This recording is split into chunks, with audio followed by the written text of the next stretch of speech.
وسلام على عباده الذين اصطفى أما بعد فأعوذ بالله من الشيطان الرجيم بسم الله الرحمن الرحيم وضرب الله مثلا قرية كانت آمنة مطمئنة يأتيها رزقها رغدا من كل مكان فكفرت بأنعم الله فأذاقه الله لباس الجوع والخوف مما كانوا يصنعون. صدق الله مولانا العظيم وصدق رسوله النبي الكريم ونحن على ذلك لمن الشاهدين والشاكرين والحمد لله رب العالمين. اللهم صل على سيدنا مولانا محمد النبي الأمي وعلى آله وسلم تسليما كثيرا كثيرا. اللهم رب الحل والحرام ورب البيت الحرام ورب الركن والمقام أبلغ لروح سيدنا مولانا محمد منا السلام.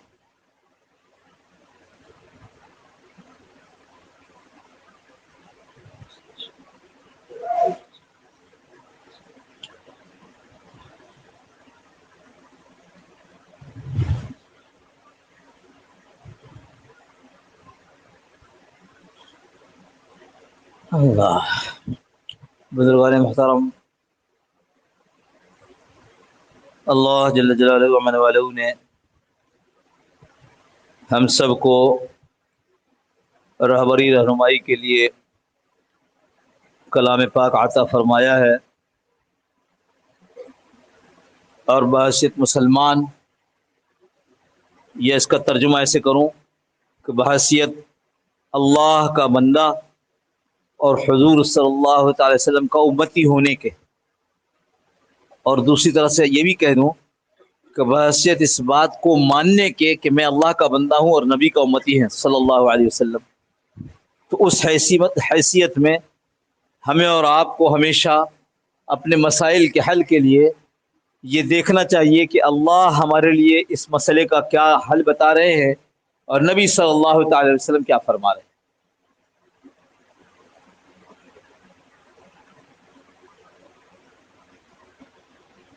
جس معاملے میں اس وقت ہم آ کر پھنس گئے ہیں، ساری دنیا، یہ امت، خاص طور سے ہم پاکستانی یا ہمارے جیسے ملکوں میں رہنے والے، راستہ نظر نہیں آ رہا، بہتری کی کوئی صورت آگے دکھائی نہیں دے رہی. ہر آنے والا دن ہم سب کو، لیکن خاص طور پر ہم اس ملک والوں کو، ہر آنے والا دن پریشانی والا نظر آ رہا ہے. دوسروں کے بارے میں اتنا شکوہ نہیں ہے کہ انہوں نے اللہ کی بندگی کو ویسے تسلیم نہیں کیا جیسے ہم نے اقرار کیا ہے کہ اللہ جی، اللہ آپ کو ہم کائنات کا خالق اور مالک مانتے ہیں. ہم حضور صلی اللہ تعالی علیہ وسلم کو آپ کا فرستادہ، آپ کی طرف سے بھیجا گیا، آپ کی طرف سے پیغامبر مانتے ہیں.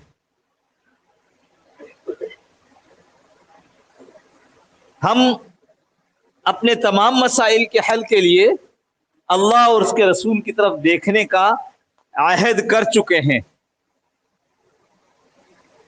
تو چونکہ دوسرے ہیں، انہوں نے ایسا کوئی مسئلہ نہیں رکھا، وہ اللہ کو اور دنیاوی معاملات کو الگ الگ رکھتے ہیں. اسٹیٹ اور چرچ الگ، یعنی چرچ صرف علامت ہے، یعنی یوں سمجھو کہ دنیا اور آخرت الگ الگ. پھر وہ حضور صلی اللہ تعالی علیہ وسلم کے امتی نہیں ہے، تو حضور صلی اللہ تعالی علیہ وسلم جو ہدایت نامہ لے کر آئے، جن میں از اول تا آخر سارے مسائل کا حل ہے، ان کے پاس وہ نہیں ہے. تو اس لیے ان سے شکوہ نہیں ہے، شکوہ اپنے مسلمانوں سے ہے. اور مسلمانوں میں ہم جس بدقسمت معاشرے میں رہ رہے ہیں، اللہ معاف فرمائے، وہاں ہم اپنا فیصلہ خود نہیں کرتے. اگر مسلمان اپنا فیصلہ خود کرنے لگے تو اس کے نزدیک اللہ اور اس کے رسول کی رہنمائی سے بہتر کوئی چیز ہے ہی نہیں. ہم اپنے مسئلوں کے حل کے لیے غیروں کی طرف دیکھتے ہیں. ہمارے معاشرے کا فیصلہ کیا کرنا ہے، کب کرنا ہے، کیوں کرنا ہے، وہ ہم نہیں کرتے، وہ غیر کرتے ہیں، اور ہم اس پر ایمان لے آتے ہیں، اس کو قبول کر لیتے. اس لیے شکوہ اپنوں سے ہے. اللہ کے نبی صلی اللہ تعالی علیہ وسلم جو قرآن کریم لے کر آئے، جس کو ہم ہدایت نامہ کہتے ہیں، وہ قرآن کریم تمام مسائل کا حل بتلاتا ہے. اب گزشتہ جمعہ پتہ نہیں بات کہاں سے مڑی، کیسے، کہ وہ جو آیت کریمہ ہم نے تلاوت کی اس سے بات نکل کر اس ہدایت نامے کے اوپر چلی گئی، اور پھر ہم نے پہلا الحمدللہ رب العالمین کی تشریح شروع کر دی. اور جب بات ختم ہونے کا وقت آیا تو مجھے خیال آیا کہ ہم نے تو بات کوئی اور شروع کی تھی. لیکن اللہ جو چاہتے ہیں وہ بلواتے ہیں. مجمع میں کسی نہ کسی کی ایسی فکر ہوگی، اس کو ہمیشہ یاد رکھیے گا. شاید کسی موقع پہ پہلے بھی عرض کیا ہے، وہ جو ہم کہہ رہے تھے کہ اللہ مربی ہے، ضرورتوں کو پورا کرنے والے ہیں، تو جیسے ماں اپنے بچے کی ضرورت کو پورا کرتی ہے، بچہ بولنے کے قابل نہیں ہے، ابھی تو دنوں کا ہے، ہفتوں کا ہے، وہ اپنی ضرورت کا اظہار نہیں کر سکتا کہ ماں مجھے بھوک لگ رہی ہے، یا ماں مجھے درد ہو رہا ہے، یا ماں مجھے نیند آ رہی ہے. وہ روتا ہے. لیکن اللہ کا ایک نظام ہے. ہم نے یہ بات اپنے گھر والوں سے سنی ہے کہ جب بچہ بھوک سے بلبلاتا ہے تو ماں کی چھاتیوں میں دودھ ابلنے لگتا ہے، اور اکثر کیفیت اگر فوراً دودھ نہ پلایا جائے تو اس کے کپڑوں کے اوپر دودھ ظاہر ہونے لگتا ہے. کیسی عجیب بات. یہ کون ہے؟ یہ دنیاوی ضرورت کو پورا کرنے والی مربی ہے. تو جو اصل مربی ہے وہ یہ کرتا ہے کہ اس کی ضرورت کو پورا کرنے کے لیے وہ یہ کام انجام دے دیتا ہے، اور ماں فوراً متوجہ ہوتی ہے کہ میرا بچہ بھوکا ہے. ایسے ہی جب اللہ دنیاوی ضرورت کا انتظام کرنے کے لیے کچھ کرتا ہے، تو جب لوگوں کے ذہن میں کوئی سوالات ہوتے ہیں اپنی آخرت کی ضرورت کو پورا کرنے کے لیے، تو پھر کیا ہوتا ہے؟ پھر سامنے بیٹھے والے آدمی کے دل میں وہ خیالات آتے ہیں جو سامنے جو جیسے بھوکا دودھ کی ضرورت محسوس کرتا ہے تو اللہ دودھ کو جاری کرتے ہیں، ایسی ممبر پر بیٹھنے والے کی زبان سے وہ کچھ جاری ہوتا ہے جو اللہ چاہتے ہیں اپنے سننے والوں کی ضرورت پر. آپ نے اکثر سنا ہوگا، ارے بڑے اللہ والے ہم گئے تو انہوں نے وہی بات کی جو میرے جی میں تھی. کیوں؟ اس لیے کہ اللہ یہ چاہتے تھے کہ وہ تمہاری جیسے دنیاوی ضرورت کو پورا کرتے ہیں ویسی تمہاری اخروی ضرورت کو بھی پورا کریں. لہذا اللہ نے تمہاری فکر کے بقدر بات کرنے والے کی زبان سے وہی کچھ جاری کرا دی جو تمہاری ضرورت ہے. تو اس لیے ایسا اکثر ہو جاتا ہے کہ ہم جب کوئی بات شروع کریں، کوئی بھی بات کرنے والا اس سے پوچھ لو وہ بتائے گا، ہم سوچتے ہیں کہ آج یہ بات کریں گے اور اس کے بعد پھر بات کہیں اور چلی جاتی. ایسے ہی شاید پچھلی دفعہ کسی کو ذہن میں کوئی بات ہوگی، اللہ نے ہماری بات کا رخ موڑ دیا بغیر نیت ارادے. لہٰذا ہم چاہتے ہیں کہ ہم اس موضوع کو پہلے لے لیں جو اس وقت ہماری یہ والی ضرورت ہے کہ جب ہم پریشان ہیں تو ہم پلٹ کر دیکھتے ہیں تو قرآن کریم میں اللہ رب العزت نے فرمایا وَضَرَبَ اللَّهُ مَثَلًا قَرْيَةً كَانَتْ آمِنَةً مُطْمَئِنَّةً يَأْتِيهَا رِزْقُهَا رَغَدًا مِّن كُلِّ مَكَانٍ. اللہ مثال دیتے ہیں. یہ مثال کیوں دی جاتی ہے؟ سمجھانے کے لیے. کس کو سمجھانا ہے؟ اس کو سمجھانا ہے جس کے اوپر قرآن نازل ہوا. وَضَرَبَ اللَّهُ مَثَلًا، اللہ پاک مثال دیتے ہیں قَرْيَةً، ایک بستی کی، کانت آمنۃ مطمئنۃ، ایسی آمنۃ امن والی، اطمینان والی. اس بستی کی پہلی خاصیت کیا ہوئی؟ امن، اطمینان، چین، سکون. یاتیہا رزقہا رغدم من کل مکان، اس کی طرف آتا تھا کیا؟ رزق. رزق میں صرف روٹی چاول نہیں ہے، رزق میں انسان کی ساری ضروریات ہیں. تو اس بستی میں ساری نعمتیں جو اس کی ضرورت کی تھی وہ آتی تھی رغدا من کل، وافر مقدار میں، تمام طرف سے. من کل مکان، مکان سے مراد یہاں یہ والا مکان اور گھر نہیں ہے، جگہ، ہر طرف سے، یعنی دائیں سے بائیں سے، ہاں، اور پیچھے سے آگے سے.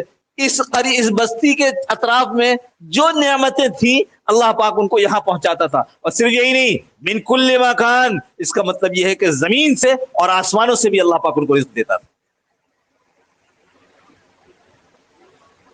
فکفرت بانعم اللہ، پھر کیا ہوا؟ پھر یہ ہوا کہ جو کچھ اللہ دیتا تھا ان کو، انہوں نے اللہ کی ان نعمتوں کی ناشکری شروع کر دی. حالانکہ ہونا کیا چاہیے تھا کہ یہ دونوں چیزیں جو انسانی زندگی کے لیے انتہائی اہم ہیں، ایک رزق اور ایک امن چین سکون اطمینان. یہی ہے نا بابا. آج جب اتنے بڑے بڑے لوگ اکٹھے کرتے ہو اور پھر وہ کانفرنس کرتے ہو اور پھر وہ کیا کہتے ہیں اس کو، تھنک ٹینک ہوتا ہے، اور پھر وہ کہتے ہیں ہاں بس دو ہی مسئلے ہیں، ایک سیکیورٹی اور ایک اکانومی. یہ ہے نا. ارے جس بات کو تم اتنے لاکھوں کروڑوں ڈالر خرچ کر کے تحقیق کر کے ہمیں بتا رہے ہو، یہ میرے نبی نے پہلے بتا دیا. بستی کون سی اچھی ہے؟ جس میں اللہ پاک آمنتم مطمئنہ، امن بھی ہے اور سکون بھی ہے. آپ سوچو کہ امن کہہ دیتے کافی ہوتا، مطمئن کہتے تھے تو کافی ہوتا، لیکن اللہ تو اللہ ہے. میں نے گزشتہ جمعے کو اس پر جو بات کر دی اللہ ہی کی طرف سے تھی. اللہ تو اللہ ہے، آمین، امن والی. امن کہاں سے؟ نہ اس کو ضرب لگی، نہ اس کو گولی لگی، نہ اس کو کیا کہتے ہیں تکلیف آئی، پریشانی آئی، نہ اذیت آئی، نہ چوٹ لگی. امن یہ کیا ہے؟ جسم محفوظ، مطمئنہ، دل محفوظ. کیسے اللہ نے دونوں الفاظ؟ حالانکہ ہمارے جیسے کوئی آدمی بولے تو امن کافی ہے، ہمارے جیسے کوئی آدمی بولے تو اطمینان کی زندگی کافی ہے، لیکن اللہ تو اللہ ہے. اپنے قرآن کو ایسے نازل فرمایا کہ لوگوں کی ذہن عاجز ہو کر رہ گئے، عاجز ہو گئے. امن بھی اور اطمینان بھی. سوچتا آدمی کہ کیوں دونوں استعمال کیا؟ اس لیے کیا، اللہ جانتا ہے کیوں کیا. جو بات سمجھ میں آ رہی ہے وہ یہ کہ امن بھی تاکہ یہ اپنے ظاہر کے اعتبار سے بالکل ٹھیک، بالکل عافیت میں، اور مطمئن یعنی اس کا دل بھی پریشان نہیں، اس کو کوئی خوف بھی نہیں ہے کہ فلاں وقت میں یہ ہو جائے گا. امن حاضر کی امانت، حاضر کی جان کی ضمانت، اور مطمئن آگے والے زندگی میں حفاظت کی امانت، حفاظت کی ضمانت. تو جو کہا جا رہا فکفرت بانعم اللہ، تو پہلا یہ جو نعمت تھی اس کو امن کی، اس کی ناشکری کی اس نے.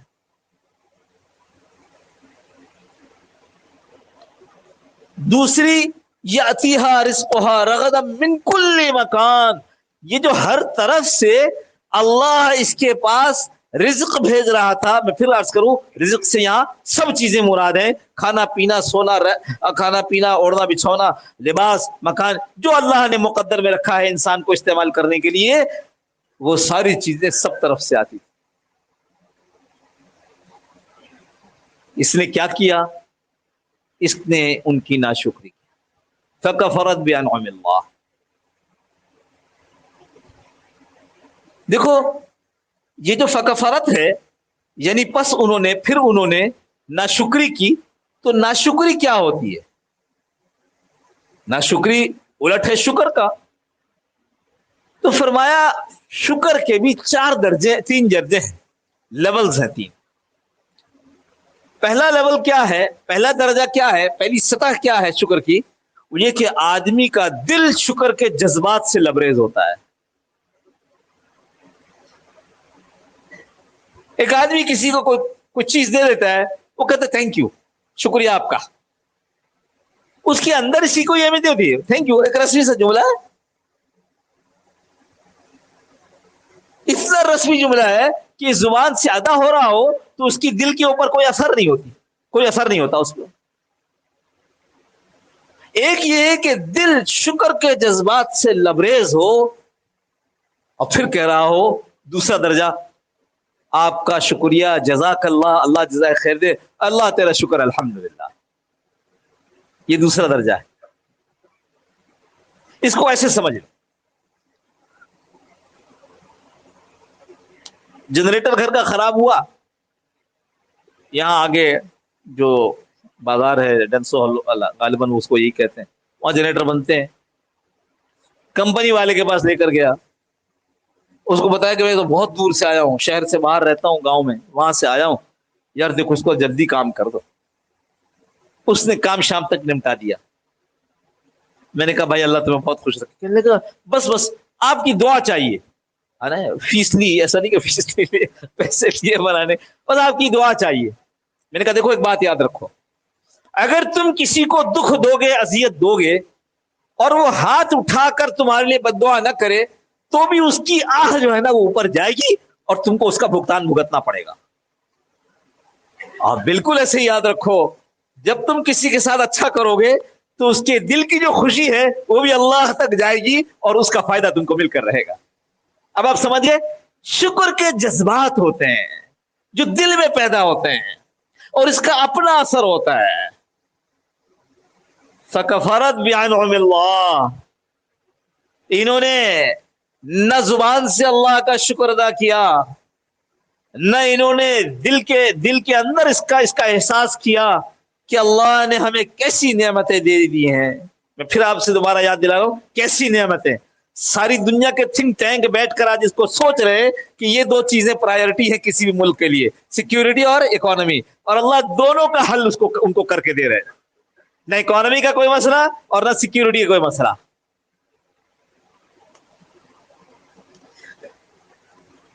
فکفرت بانعم اللہ، تو ناشکری کا ایک لیول دل کے جذبات، ناشکری کا دوسرا لیول وہ یہ تھا کہ آدمی اپنی زبان سے شکر کرے، ناشکری کا شکر کا تیسرا لیول یہ، تیسری سطح یہ کہ جو نعمت اللہ نے اس کو دی ہے اس نعمت کو اللہ کے حکم میں استعمال کرے، اللہ کی نافرمانی میں استعمال نہ کرے۔